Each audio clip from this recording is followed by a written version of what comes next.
వచ్చేసింది. రాధిక వచ్చేసింది. బామ్మ బామ్మ, రాధిక రావడం ఏంటి బామ్మ? నీకేమైనా మతిపోయిందా? ఇక్కడ జరిగేది చూస్తుంటే నాకు మతిపోయేటట్టే ఉంది. నా కళ్ళతో చూశానే, మెరుపు తీగలాగా అలా అలా అలా వెళ్ళింది. బామ్మ, ఇంటికి తాళం వేసి వచ్చానను ఎలా వస్తుంది బామ్మ? దయ్యమై వస్తుందా? దెయ్యం వచ్చిందో భూతమై వచ్చిందో ఇప్పుడే తెలుస్తారుండు. అవును, మీ అమ్మాయి రాధికి రాలేదండి? రాలేదండి. తనే కదా మొదటి దీపం వెలిగించేది.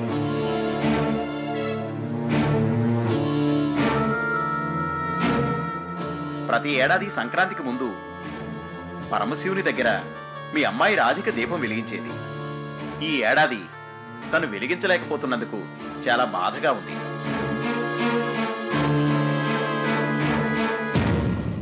పట్టుబట్టలతో రాధికొచ్చి వెలిగిస్తే ఆ కళే వేరు. ఈసారి మనకు ఆ అదృష్టం లేదనుకోవాలి.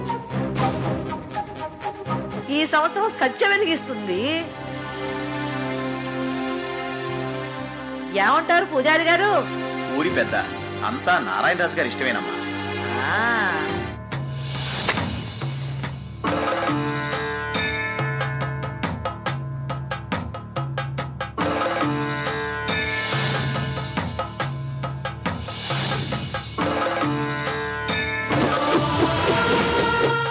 ఇలా వెలిగించడం తప్పో ఒప్పో నాకు తెలీదు. మంచి అనిపించొచ్చాను.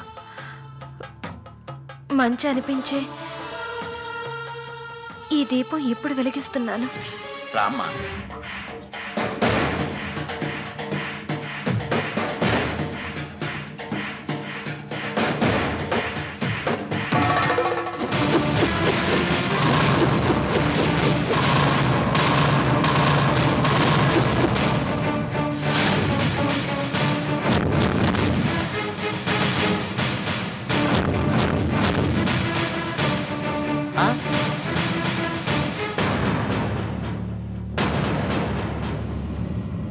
ఇదే మాయా? మాయ కాదమ్మా, ఆ బోలాశంకరుడి లేని. రాధికి రాలేదనే కాబోలు స్వామివారు తనకు తానుగా దీపం వెలిగించుకున్నారు.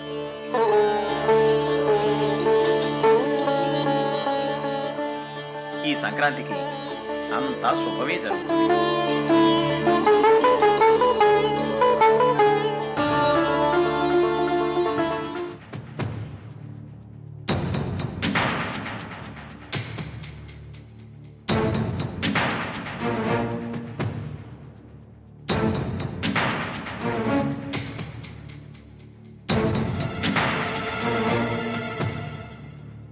అమ్మవారి గుళ్ళో పూజలు చాలా ఉన్నట్టు మీ ఆయన శివాలయాన్ని కూడా తీసుకొచ్చారు.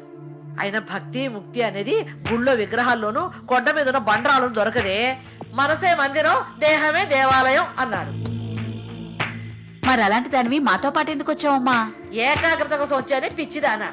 అయినా రాక్షసి నా మనసంతా పాడు చేసేసింది. రాధికి ఇంట్లోనే ఉంటుందమ్మా. అనవసరంగా నువ్వు కంగారు పడి నన్ను కంగారు పెట్టేస్తున్నావు. పద. చెప్తా అది ఇప్పుడు ఇంట్లో లేకపోవాలి. నీ సంగతి దాని సంగతి అన్నీ చెప్తా. పద. బామ్మ ఇంటికి వెళ్లేలోపు నేను ఇంటికి వెళ్ళాలి. కానీ ఎలా వెళ్ళాలి? మాధవ్ ఇక్కడే ఉన్నాడు.